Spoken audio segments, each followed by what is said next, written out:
Total Sports Zone. All sports, all action, one zone. All right, let's talk about the 2026 NFL free agency because it kicked off with an absolute bang. And maybe nowhere more so than in Cleveland. The Browns, they came out swinging, and it signals a huge shift in how they're doing things. So what's the master plan here? Let's get into it. And yeah, this quote pretty much sums it up perfectly, right? Day one was insane. You can just feel the energy.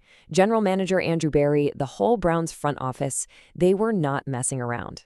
This was them sending a clear message to the rest of the league, right from the jump. So what was the move that really defined this whole aggressive approach? Well, it was the signing of Elgton Jenkins.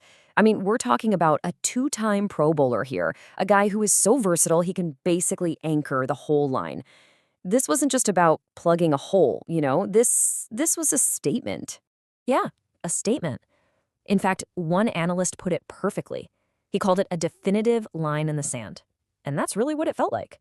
It was the moment the Browns basically said, okay, the old way, that's over. This signing is the cornerstone of everything that comes next. And this gets to the core idea of what they're trying to do. They aren't just patching holes. They're doing something called fortress building. The whole point is to construct an offensive line that is so overwhelmingly dominant that it becomes the foundation for the entire team's success. Okay, but why this sudden super aggressive spending spree? Well, to really get it, we've got to rewind the tape a little bit. We need to talk about the 2025 season, which, let's be honest, was deeply frustrating and made this whole thing necessary. And look, it really boils down to this one single number, fourth, as in dead last in their division. It was just one of those seasons that test the patience of even the most loyal fans, A finish like that, well, it forces you to take a long, hard look in the mirror. So what went so wrong? I mean, where do you start? The offense was just completely out of sync. They had no protection, which meant they were one of the least productive offenses in the whole league. On top of that, injuries just ravaged the team. And the defense? They actually showed some real flashes of being great, but they were just exhausted, stuck on the field way too long. So yeah, a change wasn't just a good idea, it was demanded. All right, so that brings us to the front office's response. And here's the thing, they didn't just panic and react. Nope, they executed a very surgical, step-by-step plan. So let's look at exactly how they started building this fortress.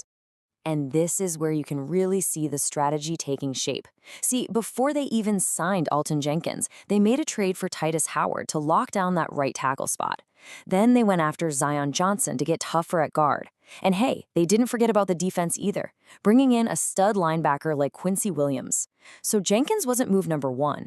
He was like the final, powerful exclamation point on this first phase. And it wasn't just about the splashy, big-name guys either. That's what's so smart about this. The front office made these really savvy depth moves, too, like re-signing Elgton Jenkins, adding a guy like tight end Jark Stoll. It just goes to show they're committed to building a complete, tough roster from top to bottom. No weak links. Okay, so the trenches are secure.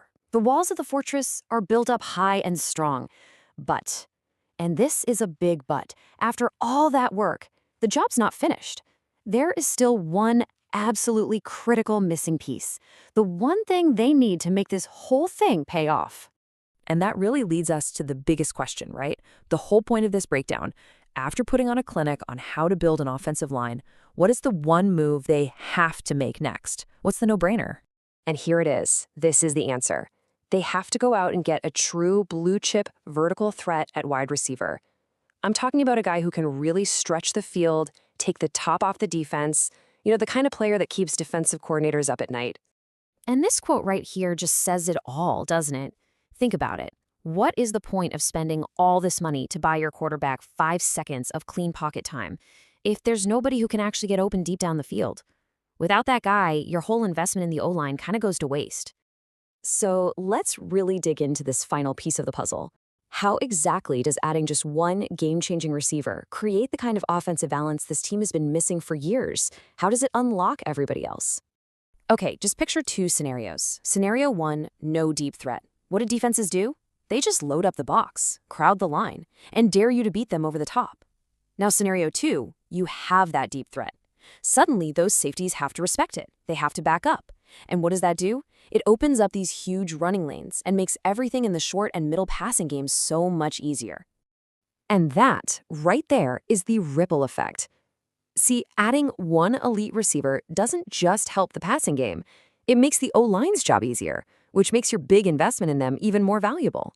It makes your running game better. It makes your quarterback's life way easier.